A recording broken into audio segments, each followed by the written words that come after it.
אנחנו לומדים שהעולם הזה הוא נעשה כתוצאה מירידה ומשתלשלות של כל המדרגות, מהאור של אין סוף, לאט לאט, זאת אומרת דרגה אחר דרגה שהייתה המתת האור, עד שמגיעים למקום הכי גרוע, נמוך, שאין למטה ממנו, שזה נקרא העולם הזה. מי שנמצא כאן, בדרגה הזאת, אותם החיות הקטנות, כן? מי שחי, מי שמרגיש שהוא חי. הוא חי מזה שהוא אוכל פסולת. מזה כל החיים שלו. כן?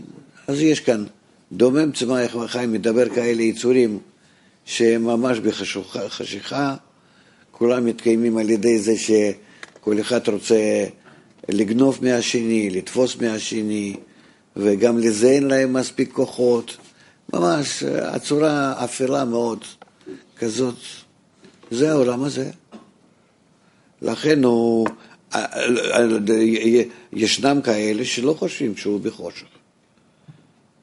ישנם אנשים כאלה שהם מאוד מחזיקים מזה שהם נמצאים בעולם הזה.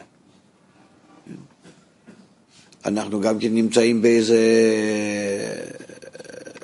טריפ, איך להגיד? אשליה, תודה. באיזה אשליה שכזאת על העולם הזה שאנחנו לא רוצים להיפרד ממנו. מישהו רוצה לצאת ממנו, למות, למתים חופשי מכל הדברים האלה. מה יש כאן טוב?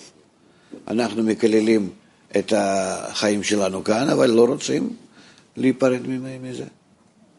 תראה מה שקורה. המצב באמת הכי גרוע.